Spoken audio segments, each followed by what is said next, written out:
Olá, tudo bem? Bom dia aos alunos de introdução à sociologia.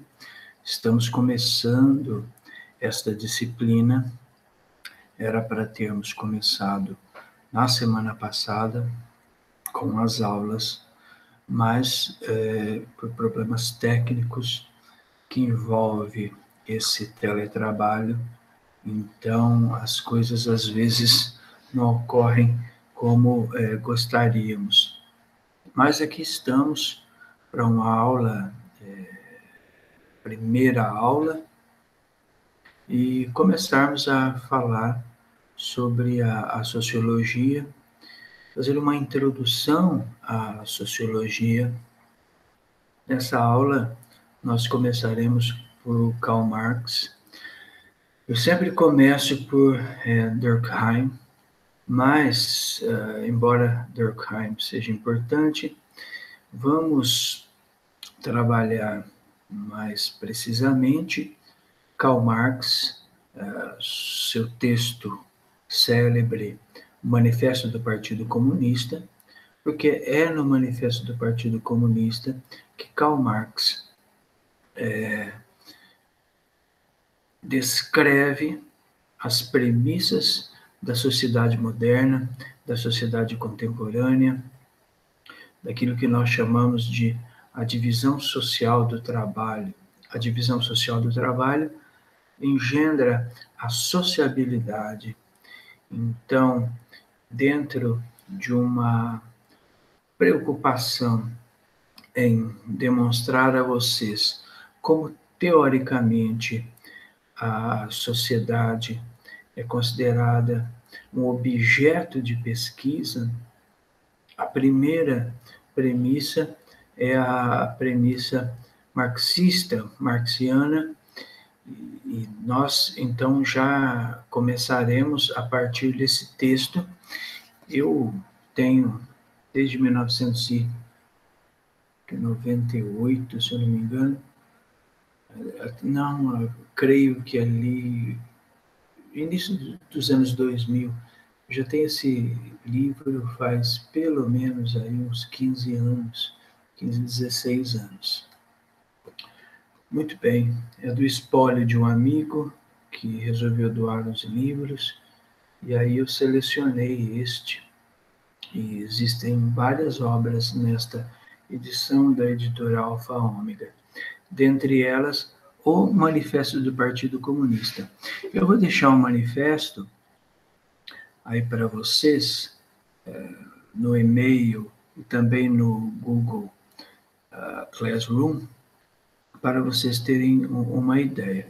Só um início, uma breve introdução do que trata. Trata basicamente da tese marxista, onde Karl Marx deixa evidenciado a contradição de classes, ou seja, a luta de classes. Por quê? Porque logo no início, Karl Marx já nos explica que a história nos demonstra, se observarmos a história, veremos essas contradições, ou seja, de um lado, uma camada que explora o trabalho, e do outro lado, uma camada de explorados. Então, o que ocorre é a luta, né, quase que, não vou dizer eterna, mas é uma luta que vem ocorrendo ao longo da história, e que só poderá encontrar o seu derradeiro fim a partir de uma revolução. Então, no final do texto, Karl Marx conclama todos os trabalhadores a unirem-se em torno de uma revolução que colocaria fim nessa contradição, nessa luta de classes, e que seria o fim da burguesia, o fim da exploração do homem pelo próprio homem, enfim.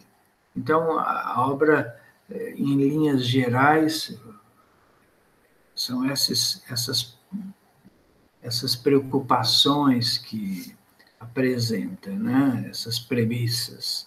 Muito bem, então, eu vou começar lendo, logo no início aqui, ó, do Manifesto do Partido Comunista, tem um primeiro ponto.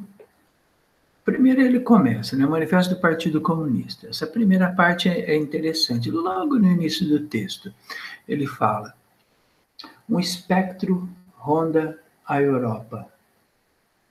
O espectro do comunismo. Todas as potências da velha Europa unem-se numa santa aliança para conjurá-lo. O Papa e o Czar, Metternich e Guizot, os radicais da França e os policiais da Alemanha. Que partido de oposição não foi acusado de comunista por seus adversários no poder? Que partido de oposição, por sua vez, não lançou a seus adversários de direita ou de esquerda a pecha infamante de comunista? Duas conclusões decorrem desses fatos. O comunismo já é reconhecido como força por todas as potências da Europa. 2. É tempo de os comunistas exporem à face do mundo inteiro seu modo de ver, seus fins, suas tendências, opondo um manifesto do próprio partido à lenda do espectro do comunismo. Com este fim, reuniram-se em Londres comunistas de várias nacionalidades e redigiram o manifesto seguinte, que será publicado em inglês, francês, alemão, italiano, flamengo e dinamarquês. Muito bem. Então, é uma pequena introduçãozinha do Manifesto do Partido Comunista, onde ele anuncia um espectro ronda a Europa, o comunismo. E toda a classe política, dirigente, de Metternich a Guizot, passam a temer o comunismo. Isso demonstra que o comunismo já é uma força política. Então, ele coloca esta questão do comunismo, o início da sua formulação, parte através de uma vertente comunista, né? Mas na sequência do texto ele começa então a apresentar, mas antes de qualquer coisa, a tecer uma perspectiva histórica da luta de classes. E ele afirma assim: burgueses e proletários. Até hoje, a história de todas as sociedades que existiram até os nossos dias tem sido a história da luta de classes. Homem livre, escravo, patrício, plebeu, barão e servo, mestre de corporação e companheiro, numa palavra, opressores e oprimidos.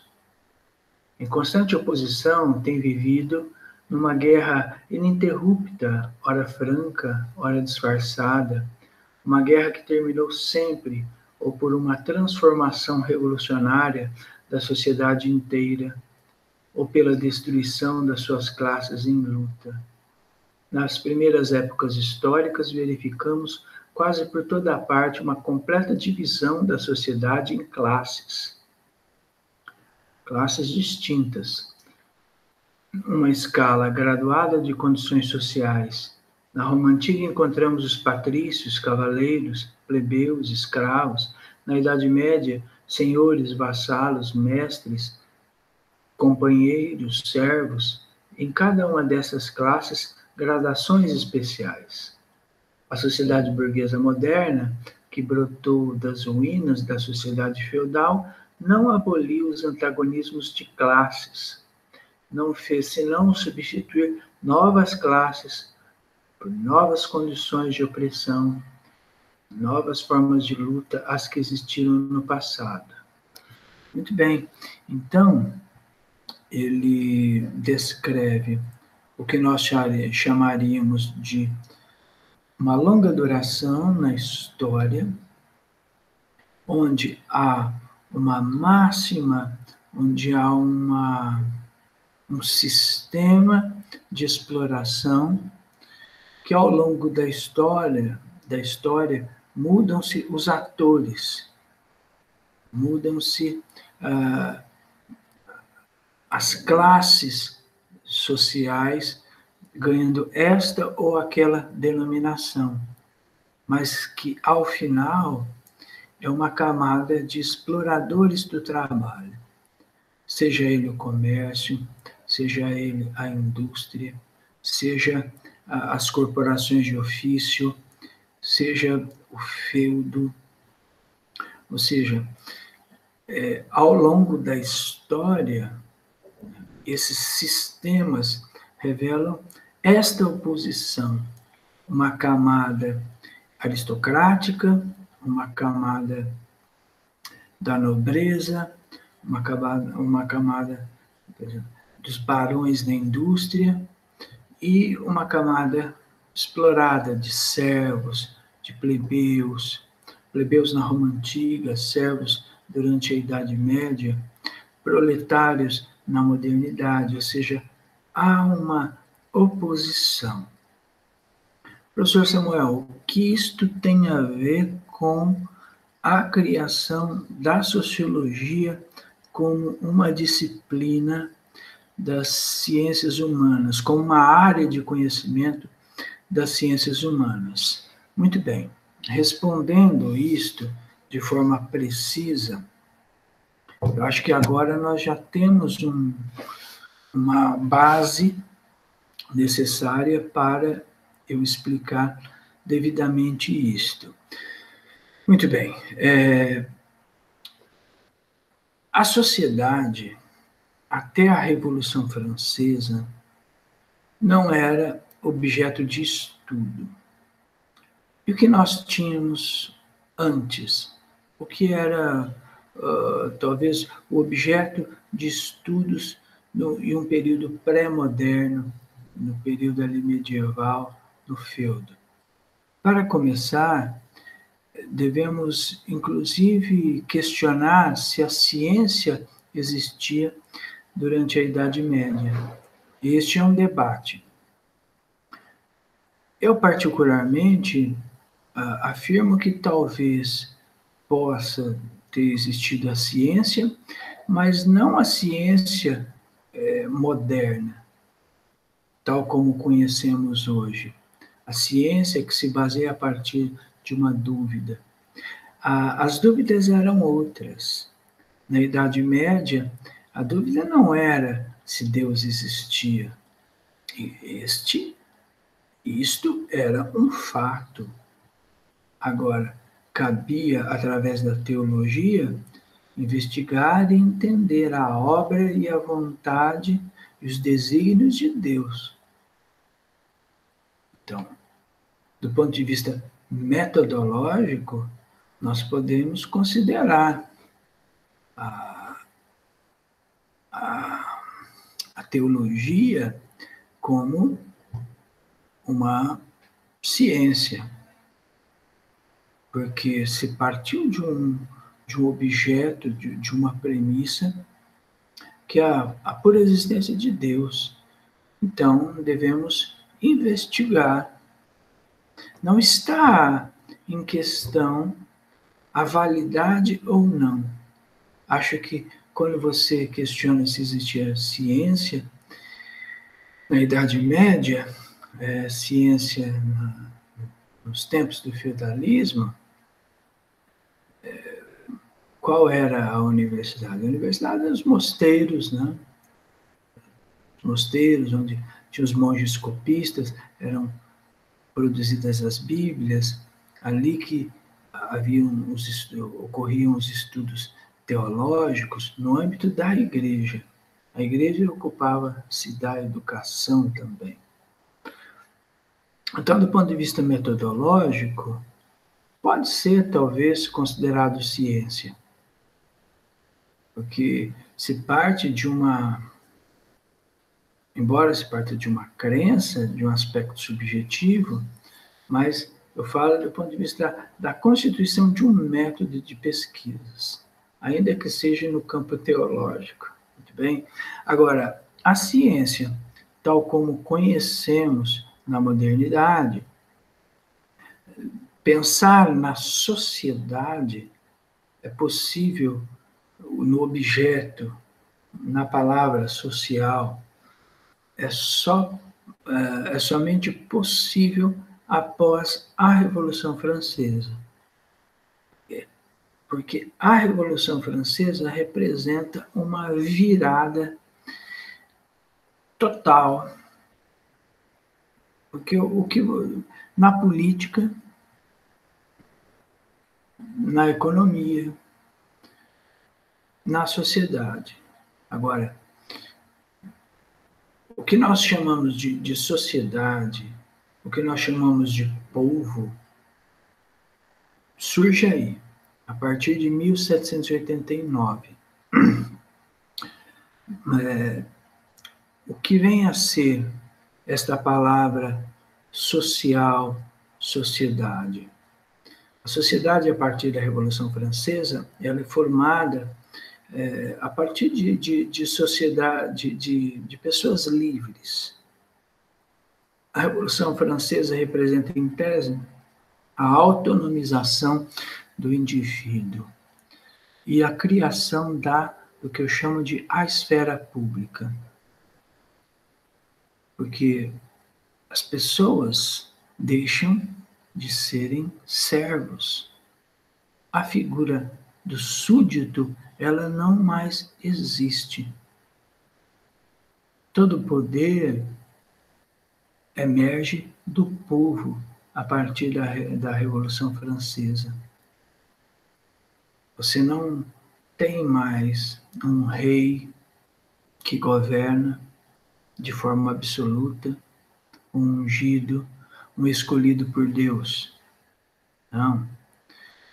Agora, quem dirige os destinos da política, do governo e do Estado é a burguesia.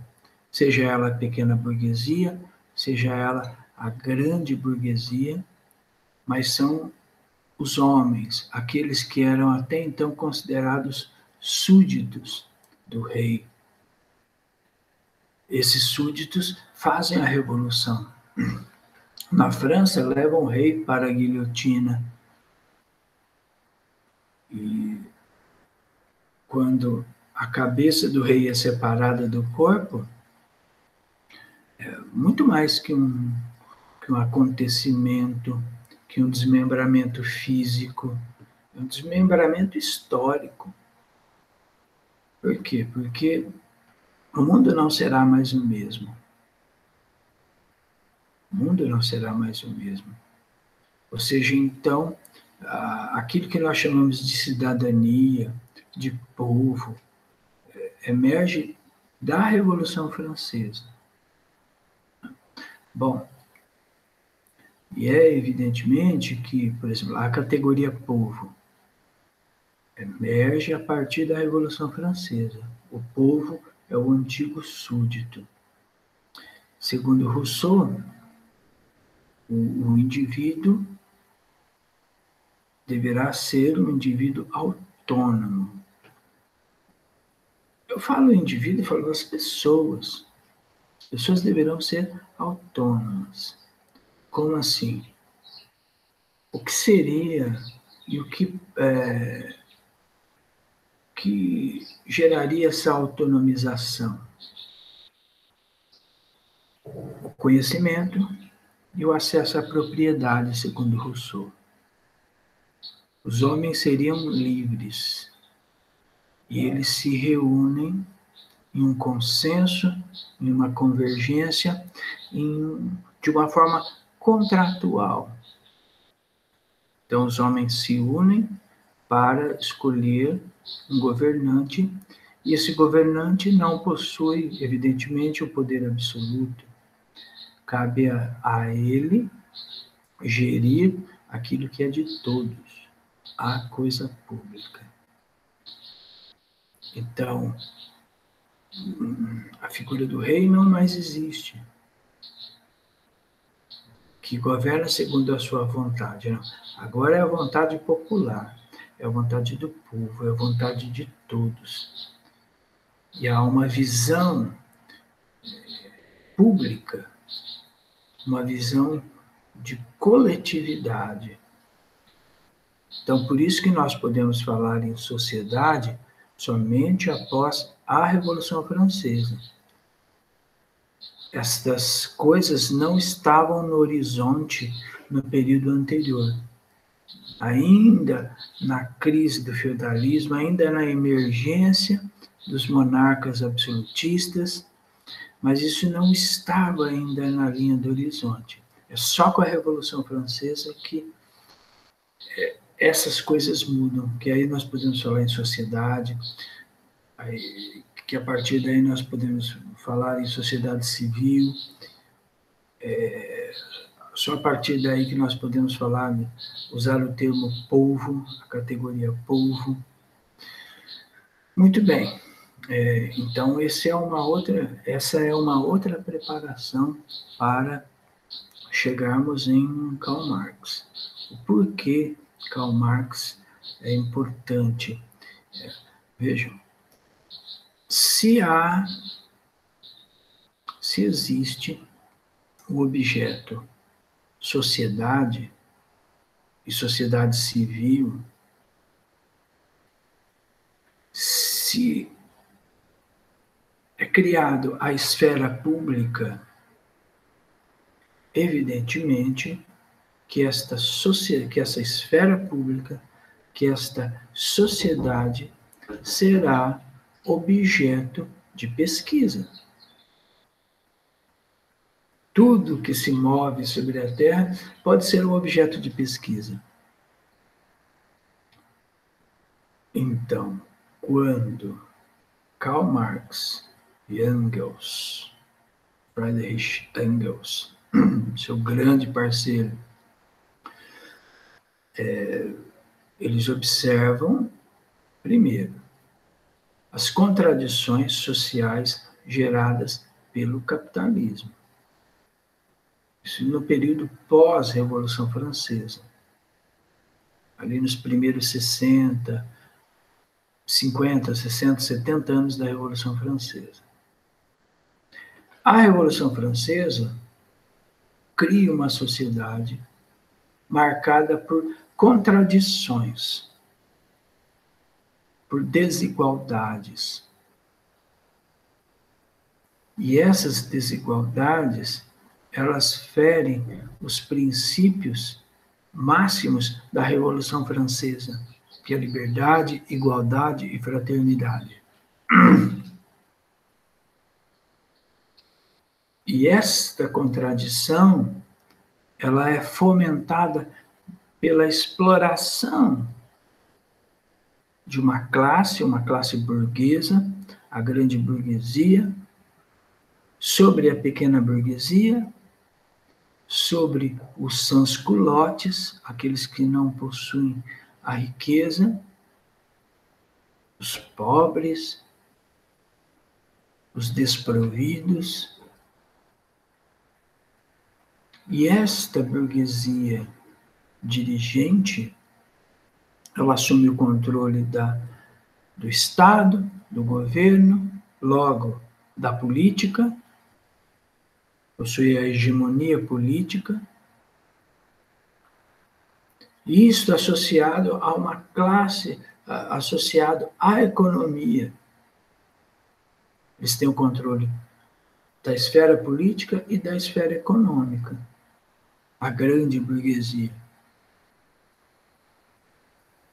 E ela se enriquece a partir da exploração do trabalho. Então, essas contradições do período posterior à Revolução Francesa são objetos de estudo.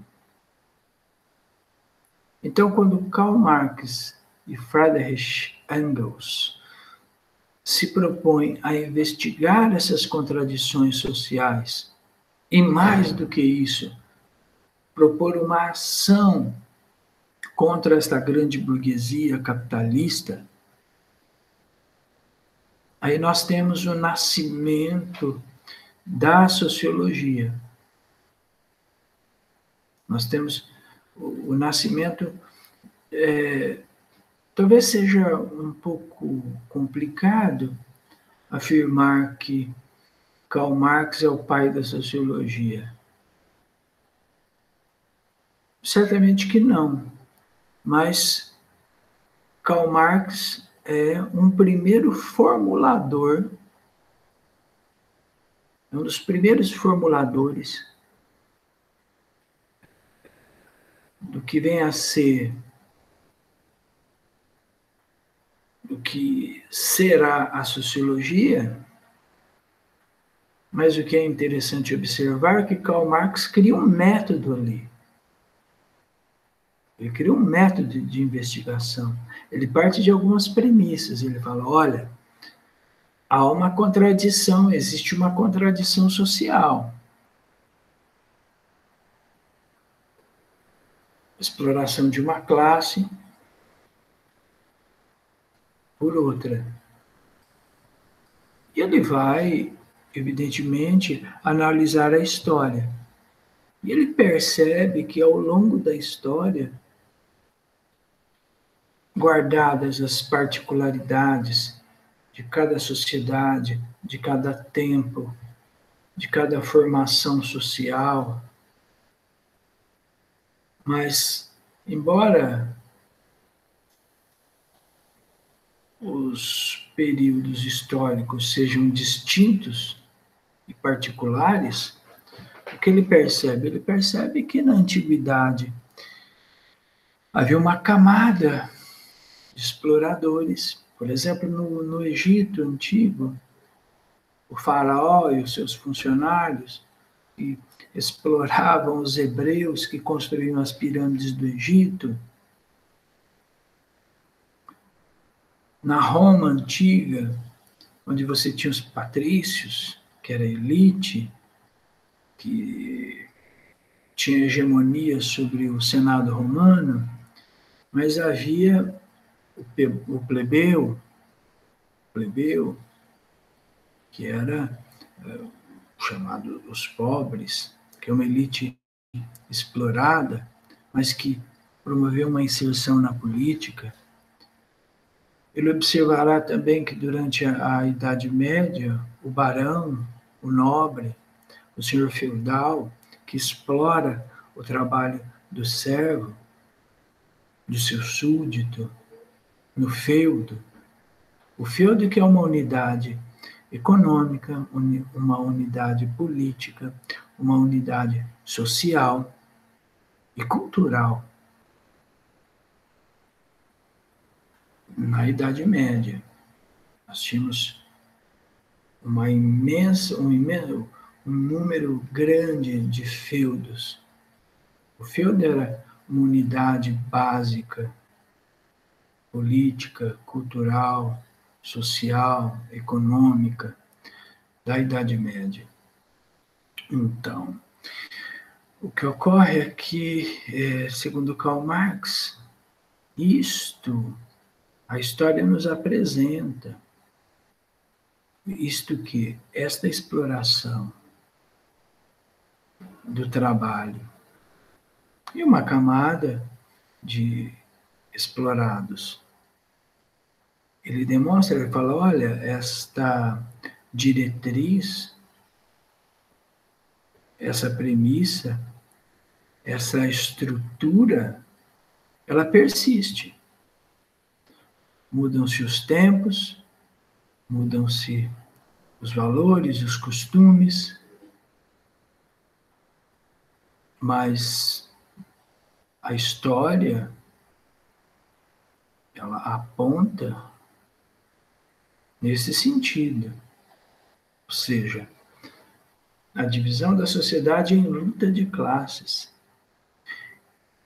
E aí, quando ele afirma isto, ele constrói um método de análise. Porque na sequência ele vai dizer, ele fala, olha, a sociedade moderna, ela se organiza, a sociedade contemporânea, ela se organiza através da produção capitalista. Então, esta divisão social do trabalho nada mais é do que uma segmentação da sociedade, ou seja, uma sistematização social. É o que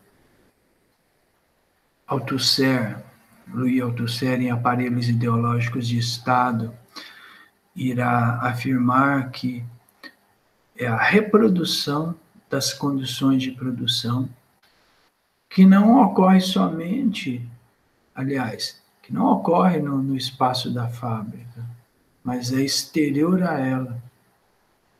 Ocorre na sociedade, quando é criado um mercado de consumo, e isso é permitido a partir do salário, a criação do salário, a educação,